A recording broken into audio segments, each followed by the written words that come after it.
नाम है रवि शर्मा और आज आप जुड़ रहे हैं हमारे साथ।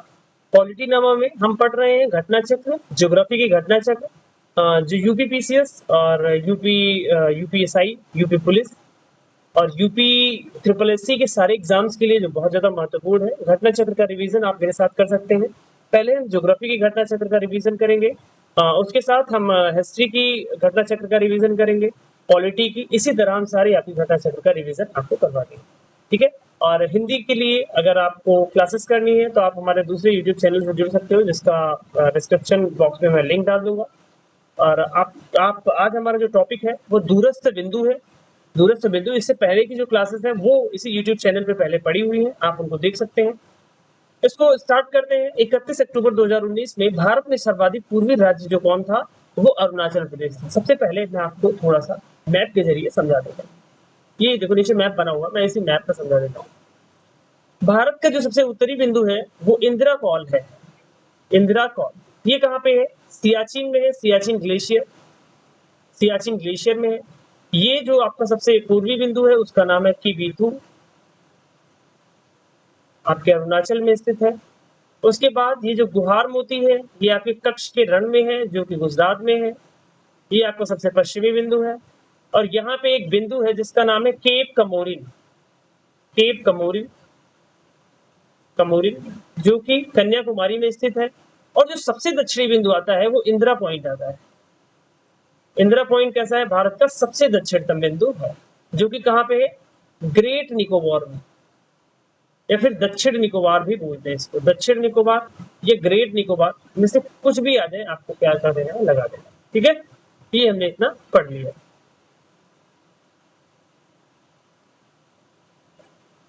डोंग जो है वो भारत का सबसे पूर्वी गांव है। सबसे पूर्वी गांव पूछेगा तो आपको बताना है डोंग, सबसे पूर्वी गांव। पूर्व मतलब ईस्टर्न गांव, जो कि भारत, चीन और म्यांमार के मिलन के बिंदु क्या है, निकट स्थित है। यह अरुणाचल प्रदेश के अंजाव जिले में स्थित है। डोंग को भारत के उगते सूरज की भूमि भी कहा जाता है। तमिलनाडु में राज्य में अवस्थित कन्याकुमारी भारत की मुख्य भूमि पर स्थित दक्षिणतम स्थल है। कन्याकुमारी, केप कमोरिन भारत का वह स्थान है जहां जहां पे बंगाल की खाड़ी, अरब सागर और हिंद महासागर मिलते हैं। ऐसे क्वेश्चन आंसर करवा देता हूं मैं। भारत का दूरस्थ दक्षिणी बिंदु कौन सा है? ये सारे क्वेश्चन आंसर्स आप लोग देख लो। ये सारे क्वेश्चन आंसर्स आपको खुद से करने हैं। ठीक है,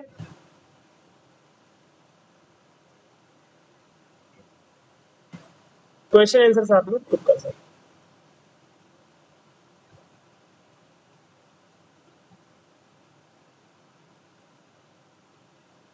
उसके बाद हमारा 6 टॉपिक आता है जिसका नाम है सीमावर्ती देश। यानी भारत के आसपास के जो सीमावर्ती देश हैं उनके बारे में हम पढ़ेंगे। भारत के निकटतम स्थलीय पड़ोसी देश पाकिस्तान, अफगानिस्तान, चीन, नेपाल, भूटान, म्यांमार, बांग्लादेश। ये कैसे हैं? ये स्थल सीमा से जुड़े हुए देश। जलीय सीमा से दो देश जुड़े हुए हैं जिनका नाम है मालदीव और श्रीलंका। मालदीव आपके अरेबियन सी की तरफ से मालदीव है, जो कि अरब सागर में है। और इस ये किससे जुड़ा हुआ है? ये लक्षद्वीप से जुड़ा हुआ है, जल संधि से। और श्रीलंका आपका सबसे दक्षिणतम है, जो कि आपके बे ऑफ बंगाल और आपका हिंद महासागर में जुड़ा हुआ है। ठीक है, हिंद महासागर से क्या है, कनेक्टेड है। थोड़ा सा मैं पिन की डेप्थ को कम कर देता हूँ।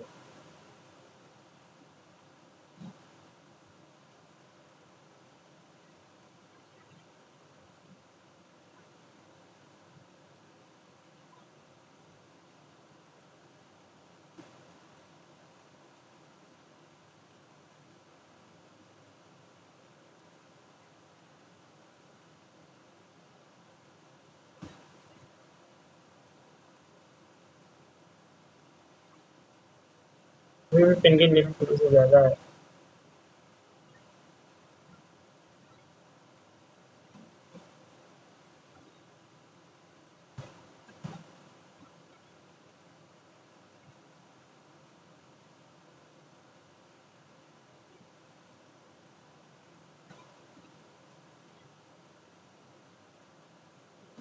बड़ी, चलिए ठीक है, कोई बात नहीं। भारत की स्थलीय सीमा, सबसे पहले ये मानव निर्मित और प्राकृतिक दोनों तरह की सीमाएं हैं। स्थल सीमा उत्तर में चीन, नेपाल, उत्तर पश्चिम में अफगानिस्तान, पश्चिम में पाकिस्तान, पूर्व में बांग्लादेश तथा म्यांमार, उत्तर पूर्व में ये भूटान से मिलती है। पश्चिम में पाकिस्तान, उत्तर पश्चिम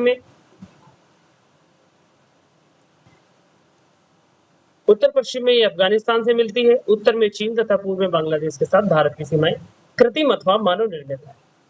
जबकि अन्य देश नेपाल, भूटान तथा म्यांमार के साथ भारत की सीमाएं प्राकृतिक है। यानी भारत की सीमाएं प्राकृतिक है, इनके साथ नेचुरल है, ये पहले से है। लेकिन बांग्लादेश, पाकिस्तान और चाइना के साथ सीमाएं बाद में साझा हुई है। ठीक है। और भारत और अफगानिस्तान की, भारत की भू सीमा मैं बता देता हूँ। अफगानिस्तान के साथ ये सीमा साझा हुई थी 1883 या 93 में हुई थी। चाइना के साथ ये 1914 में हुई। पाकिस्तान के साथ ये जो सीमा साझा हुई 1947 में हुई।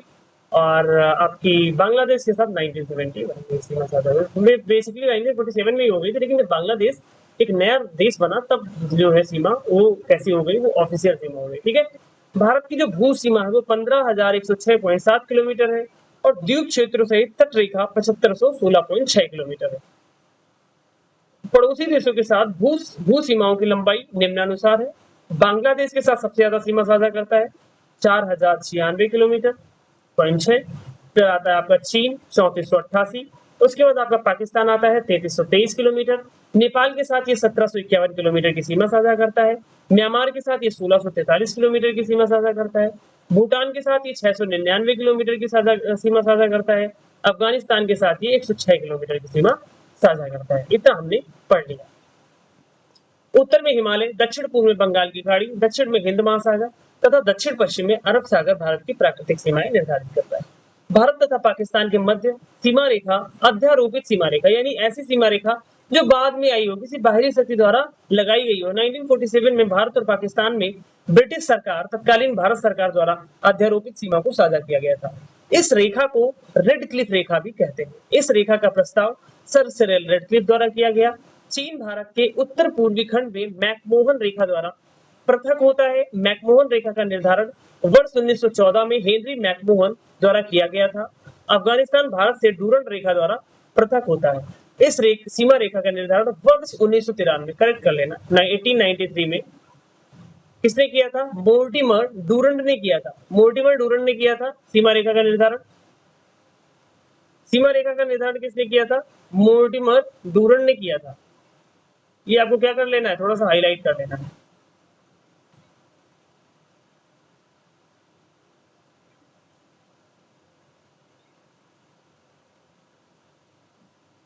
थोड़ा सा पेन की निप को सही कर दो, गड़बड़ियां हुई हैं जिसकी वजह से ऐसा है।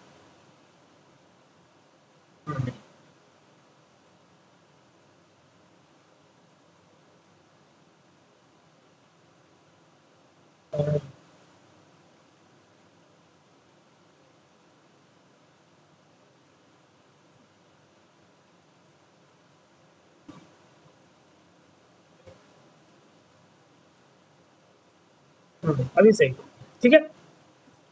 1893 में ब्रिटिश भारत सरकार के कर्नल मोर्टिमर डूरंड द्वारा अफगानों के साथ समझौते के माध्यम से किया गया था। समुद्र पार भारत का सर्वाधिक निकटतम देश श्रीलंका है, जो पाक जलडमरू मध्य पाक की खाड़ी और मन्नार की खाड़ी द्वारा भारतीय मुख्य भाग तमिलनाडु से पृथक होता है। भारत और श्रीलंका के बीच में जो जो भारत को अलग करता है वो क्या है? पाक जलडमरू मध्य है।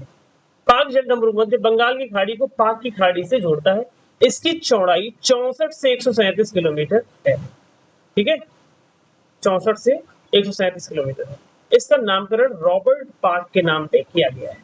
भारत म्यांमार के मध्य हिमालय की उत्तर पूर्वी पर्वत श्रेणियां अराकान यूमा नागा पटकई स्थलीय सीमाएं बनाते हैं। त्रिपुरा राज्य उत्तर पश्चिम एवं दक्षिण में तीन तरफ से बांग्लादेश से घिरा हुआ है।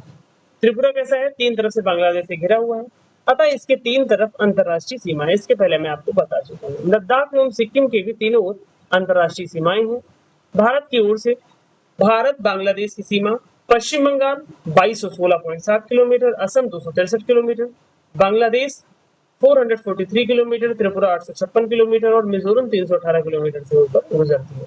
Arunachal Pradesh 520 kilometre, Nagaland 215 kilometre, Manipur 398 kilometre और मिजोरम 510 किलोमीटर ऐसे राज्य हैं जिनकी सीमाएं म्यांमार के साथ स्पर्श करती है। भूटान के साथ सर्वाधिक सीमा असम 267 किलोमीटर राज्य को स्पर्श करती है। इसके पश्चात क्रमशः अरुणाचल प्रदेश 217 किलोमीटर, पश्चिम बंगाल 183 किलोमीटर एवं सिक्किम 32 किलोमीटर राज्य की सीमाएं स्पर्श करती है। भारत और चीन के मध्य 3488 किलोमीटर स्थलीय सीमा है, जो Ladakh 1597 kilometre, Himachal Pradesh 200 kilometre, Uttarakhand 345 kilometre, Sikkim 220 kilometre एवं अरुणाचल प्रदेश 1126 किलोमीटर में स्थित है। इसके क्वेश्चन आंसर आप लोग खुद करेंगे, मैं क्वेश्चन आंसर आपको दिखा देता हूँ। ये सारे क्वेश्चन आंसर आप लोग एक बार देख लीजिएगा, बहुत ही आसान क्वेश्चन है। सीमा रेखाएं पूछी गई हैं।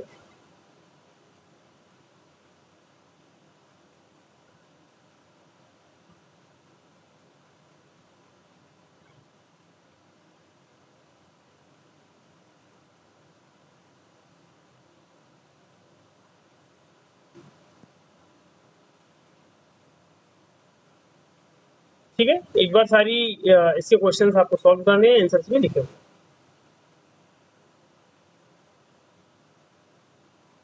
एक ही क्वेश्चन को बार बार इसमें पूछा जाएगा। टाइम को बचाने के लिए मैं ऐसा कर रहा हूँ, नहीं तो मैं क्वेश्चन खुद ही सॉल्व करा। ये लंबाइयां याद कर लेना सभी की, ये पूछता है। उसके बाद पढ़ते हैं हम भारत का भौतिक विभाजन, भारत के प्राकृतिक प्रदेश, इनके बारे में पढ़ते हैं। पूरा चुंबकत्व अध्ययन की वह शाखा है जो, सबसे पहले ये बताओ, भारत का जो भौतिक प्रदेश है वो कितने भागों में बटा हुआ है? 4 प्रदेशों में बटा हुआ है। सबसे पहले आता है उत्तर का पर्वतीय मैदान,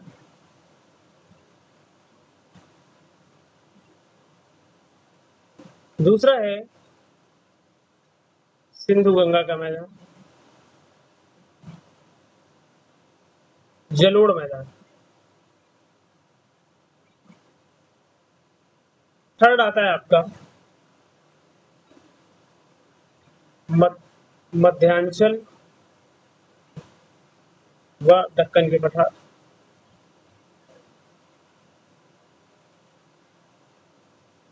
चौथा आता है आपका तट एवं द्वीप। इन 4 स्थलाकृतियों में प्राकृतिक प्रदेश जो है वो बटा हुआ है। इसके अलावा भारत के अंदर और चीजें नहीं है। पूरा चुंबकत्व अध्ययन की वह शाखा है जो चट्टानों अवसादों के निर्माण के समय संरक्षित गुणों का अध्ययन करती है।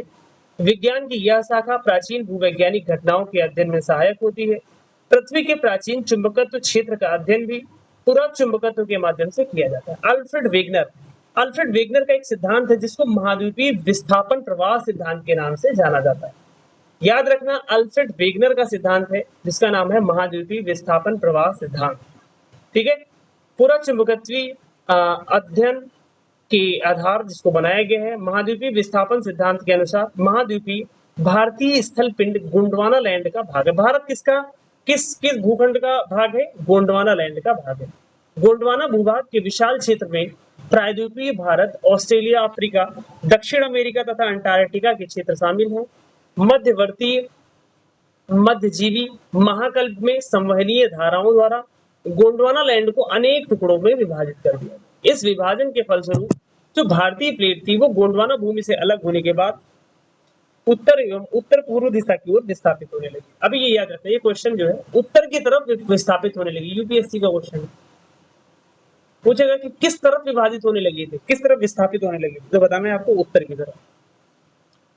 उत्तर दिशा की ओर विस्थापन के परिणाम स्वरूप भारतीय प्लेट अपने से अधिक विशाल प्लेट जिसका नाम है यूरेशियन प्लेट, इसमें एशिया और यूरोप दोनों प्लेटें से टकराई। इस टकराव के कारण इन दोनों प्लेटों में भारतीय तथा यूरेशियन के बीच चेथिस सागर अवसादी चट्टान गलित होकर हिमालय के रूप में विकर्णित हो गए। हिमालय की पूर्वी पर्वत श्रृंखला एक युवा शिलाकृति को दर्शाती है।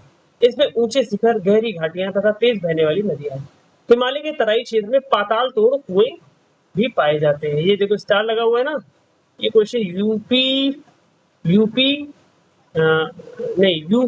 यूके ट्रिपल एससी उत्तराखंड में पूछा गया क्वेश्चन। अभी क्वेश्चन में दिखा भी दूंगा। ठीक है, इसमें पूछा जाएगा पाताल तोड़ कुएं कहाँ पे पाए जाते हैं? तो हिमालय का जो तराई क्षेत्र है वहां पे पाताल तोड़ कुएं पाए जाते हैं। तेथिस सागर के मलबा हिमालय के रूप में ऊपर उठने तथा प्रायद्वीपीय पठार के उत्तरी किनारे के नीचे धंसने के कारण एक बृहद द्रोणी बेसिन का निर्माण हुआ। समय के साथ साथ यह बेसिन उत्तर के पर्वतीय एवं प्रायद्वीपीय पठारों से बहने वाली नदियों के अवसादित निक्षेपों द्वारा धीरे धीरे भर गया। इस प्रकार जलोढ़ निक्षेपों से निर्मित एक विस्तृत समतल भूभाग भारत के उत्तरी मैदान के रूप में विकसित हो गया। भूगर्भीय रूप में महाद्वीपीय पठार पृथ्वी की सतह का प्राचीनतम भागों में से एक है। प्रायद्वीपीय भाग भारत का सबसे स्थिर भूखंड है। प्रायद्वीपीय पठार आग्नेय तथा रूपांतरित फैलों वाली कम ऊंचाई की पहाड़ियों एवं चौड़ी घाटियों से बना हुआ है। मेघालय पठार प्रायद्वीपीय पठार का बहिर्साई आउटलर विस्तार है। इस पर गारो खासी एवं जयंतिया पहाड़ियां। मेघालय के पठार पे, मेघालय के प्रायद्वीपीय पठार पे कौन सी पहाड़ियां हैं? गारो, खासी एवं जयंतिया पहाड़ियां। ये गारो हो गई, ये खासी हो गई, ये जयंतिया हो गई। अब यहाँ पे बादल आता है, तीनों से टकरा के यहीं पे एक गांव है जिसका नाम है मासिन गांव। यहीं पे पूरे भारत की सबसे ज्यादा वर्षा कर देता है। ठीक है, 1400 मिलीमीटर के आसपास वर्षा कर देता है। ठीक है,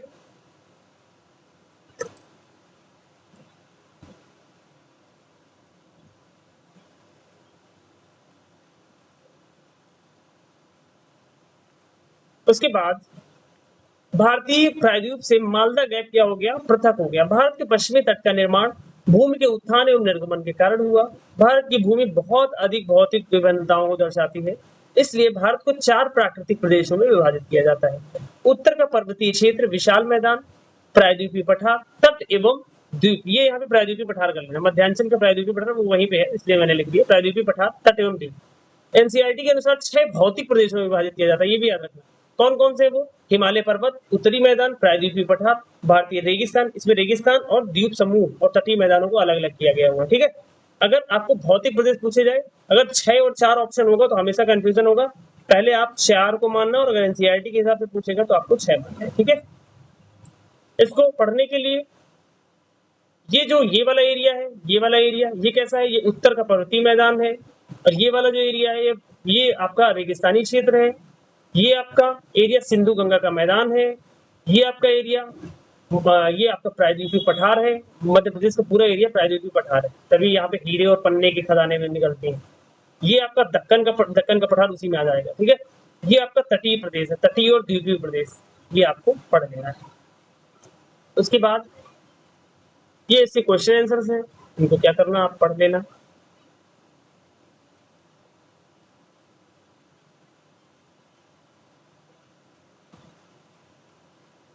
ये आप क्वेश्चन आंसर एक बार सॉल्व कर लेना।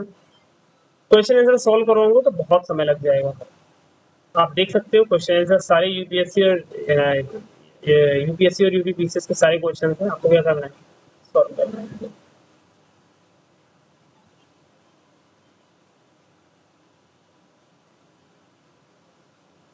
अब हम क्या करेंगे? उसको डिवाइड करेंगे, चीजों को डिवाइड करेंगे। इन चारों चीजों को हम अलग अलग पढ़ेंगे। उत्तर का पर्वतीय प्रदेश भारत की उत्तरी सीमा पर विस्तृत हिमालय भूगर्भीय रूप से युवा एवं बनावट के दृष्टिकोण से नवीन वलित पर्वत श्रृंखला है। अच्छा, मैं सोच रहा हूँ आज ना सिर्फ क्लास इतनी बड़ी रखते हैं। उत्तर का पर्वतीय प्रदेश हम कल पढ़ेंगे। उत्तर का पर्वतीय प्रदेश हम कल पढ़ेंगे। ठीक है, तो आज की क्लासेस आपकी यहीं पे समाप्त होती है। सभी लोग अपना ख्याल रखिए, अपने माता पिता की रिस्पेक्ट करिए, फैमिली में सभी के साथ अच्छा समन्वय बना के रखिए, एवं आप चीजों को पढ़ते रहिए, समझते रहिए, और हमारे साथ आप घटना चक्र का रिवीजन करते रहिए।